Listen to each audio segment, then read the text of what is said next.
Hello అండి, నమస్తే. నేను శ్రీలక్ష్మి. ఈరోజు మన వీడియోలో ప్రతి ఒక్కరికి ఉపయోగపడే కొన్ని మంచి మంచి చిట్కాలు చూద్దాం. వీడియోని స్కిప్ చేయకుండా చివరి వరకు చూసి మీకు ఏ టిప్ బాగా నచ్చిందో, ఏది బాగా హెల్ప్ అవుతుందో నాకు కామెంట్ సెక్షన్లో తెలియచేయండి. ఇప్పుడు ఇంకా ఫస్ట్ టిప్ చూద్దాం.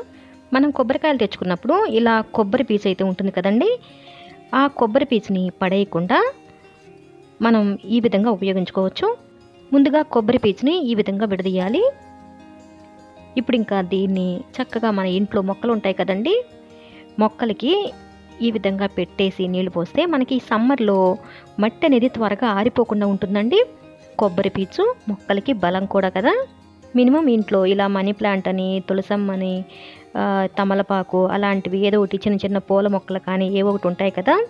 గార్డెనింగ్ చేసే వాళ్ళకైతే ఈ టిప్ తెలిసే ఉంటుంది, కానీ తెలియని వాళ్ళకి ఇదైతే భలేగా ఉపయోగపడుతుందండి. సమ్మర్లో ఇలా పెట్టేసి చక్కగా నీళ్లు పోసామంటే మనకి మట్టి ఆరిపోకుండా ఉంటుందండి, త్వరగా ఎండిపోకుండా ఉంటుంది.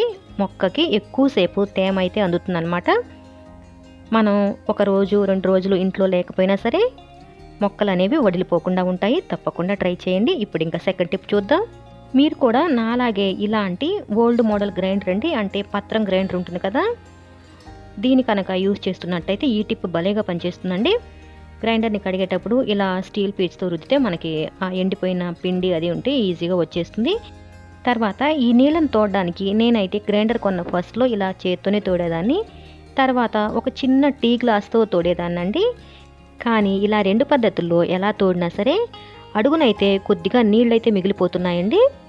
దీన్ని మళ్ళీ నేను ఒక క్లాత్తో తొడవాల్సి వస్తుంది. ఇలా ఆలోచిస్తే ఒక చిన్న ఐడియా అయితే వచ్చిందండి. అదేంటో కాదండి, స్పాంజ్ అండి. ఇలా స్పాంజ్తో నీళ్లు తీయడం అనేది చాలా ఈజీగా అనిపించింది.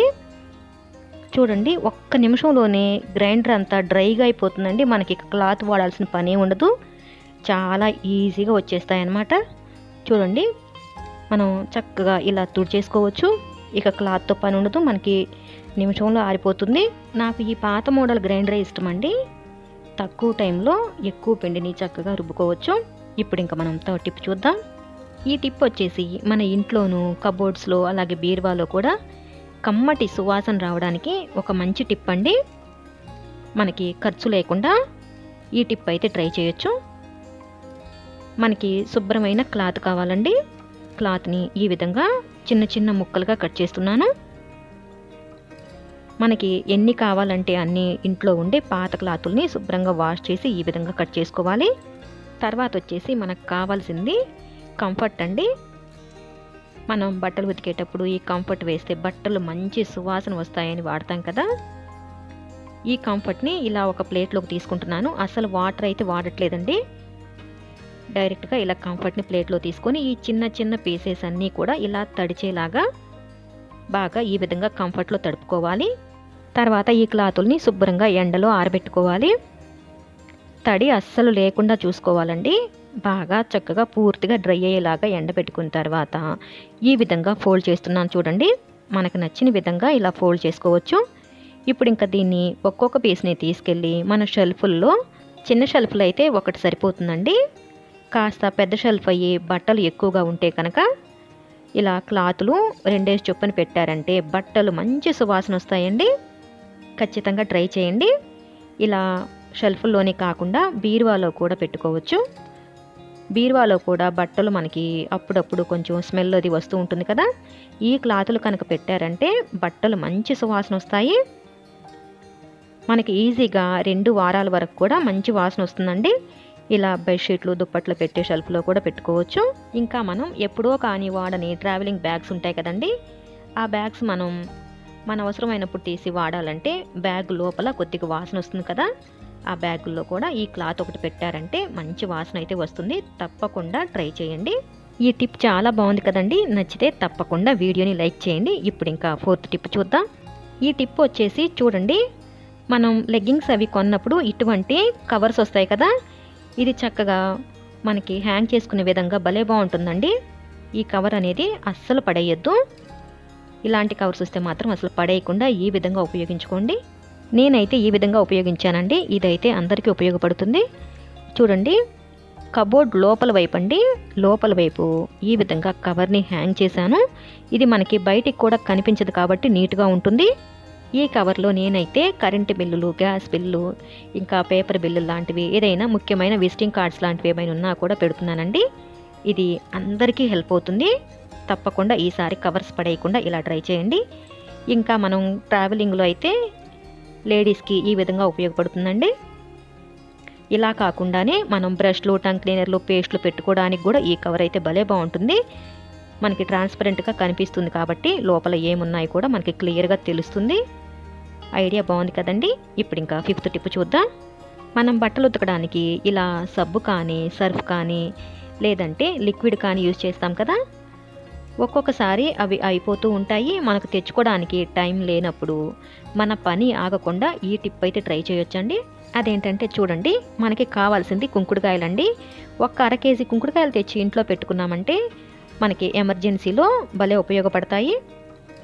ఈ విధంగా ఒక గుప్పిడి కుంకుడుకాయలని కాసేపు మరిగిస్తున్నానండి. ఇలా కాసేపు ఉడకబెడితే రసం అనేది మనకి ఈజీగా వస్తుంది, శుభ్రంగా కూడా వస్తుందండి, వేస్ట్ అయిపోకుండా. పూర్తిగా చల్లారిన తర్వాత ఈ విధంగా శుభ్రంగా పిసికితే రసం అనేది వస్తుంది కదా. దీంట్లో తుక్కది ఏమీ లేకుండా ఉండడానికి ఇలా వడకడుతున్నాను. నేను ఈ టిప్ అయితే ఇంతకుముందు వీడియోస్లో షేర్ చేశానండి. అప్పుడు కొంతమంది కామెంట్స్లో కుంకుడు రసంతో బట్టలు ఎలా ఉతుకుతారు అంటున్నారు. కుంకుడు రసంతో నార్మల్ బట్టలే కాదండి, పట్టు బట్టలు కూడా, అలాగే వర్క్ బ్లౌజులు కూడా ఉతుక్కోవచ్చు. ఎలాంటి ఇబ్బంది ఉండదు, చక్కగా మురికిపోతుంది. ఎలాంటి కెమికల్స్ లేని లిక్విడ్ కదా. ఇలా తయారు చేసుకున్న లిక్విడ్ని డైరెక్ట్గా ఇలా బట్టల్లో వేసేస్తున్నానండి మిషన్లో. మనం విడిగా ఉతుక్కోవాలన్నా అంతేనండి. సర్ఫ్తో ఎలాగైతే సర్ఫ్ వేసి నానబెడతామో కదా, అదేవిధంగా కుంకుడు రసంలో కూడా కాసేపు నానబెట్టి ఉతుక్కుంటే మురికి అనేది శుభ్రంగా పోతుంది. నేను రెగ్యులర్గా ఇలా కుంకుడు రసంతో బట్టలు ఉతుకమని చెప్పట్లేదండి. మనకి ఎలాగూ సబ్బుతో, సర్ఫ్తో, లిక్విడ్తో ఉతకడం అలవాటైంది కదా. సమయానికి అవి లేనప్పుడు పని ఆగకుండా ఇలా కూడా చేయొచ్చు. ఇప్పుడు ఇంకా 6th టిప్ అండి, లాస్ట్ టిప్ చూద్దాం. మనం ఇటువంటి స్టీల్ వాటర్ బాటిల్స్ వాడుతున్నట్లయితే కనుక కొన్నాళ్ళు వాడేసరికి అది ఈ విధంగా ఒక్కొక్క బాటిల్ అయితే ఇలా వాటర్ అనేది లీక్ అవుతూ ఉంటుందండి. దీన్ని ఏం చేయాలో తెలియక కొన్నాళ్ళు నేను కూడా ఈ బాటిల్ని పక్కన పెట్టేశాను. తర్వాత ఆలోచిస్తే ఈ చిన్న ఐడియా అయితే వచ్చిందండి.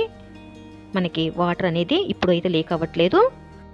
దీనికోసం నేనైతే ఇలా చేశానండి. రబ్బర్ని ఈ విధంగా వేస్తున్నాను. ఒక రబ్బర్ వేస్తే ఇంకా లీక్ అవుతూనే ఉంది, అందుకని నేను ఇంకో రబ్బర్ కూడా వేస్తున్నాను. ఇప్పుడు మనకి మూత టైట్గా ఉంటుందండి, వాటర్ అనేది లీక్ అవ్వదు. ఈ విధంగా 2 రబ్బర్లు వేసానండి. 2 మడతలు వేసి 2 రబ్బర్లు అయితే వేసాను. ఇప్పుడు ఇంకా మూతని టైట్గా పెట్టి చూపిస్తాను చూడండి. ఇప్పుడైతే అస్సలు నీళ్లు కారట్లేదు కదా. టిప్ బాగా పనిచేస్తుందండి. తప్పకుండా అవసరమైన వాళ్ళు ట్రై చేయండి. ఇవాళ వీడియోలోని టిప్స్ ఇవేనండి. మీకు ఏ టిప్ బాగా నచ్చిందో, ఏది బాగా హెల్ప్ అవుతుందో నాకు కమెంట్ సెక్షన్లో తెలియచేయండి. ఇంకా వీడియోని కూడా లైక్ చేసి మీకు తెలిసిన వాళ్ళకి షేర్ చేయండి. అలాగే ఛానల్ కూడా సబ్స్క్రైబ్ చేసుకుని పక్కనే ఉన్న బెల్ ఐకాన్ యాక్టివేట్ చేసుకోండి. Thanks for watching this video.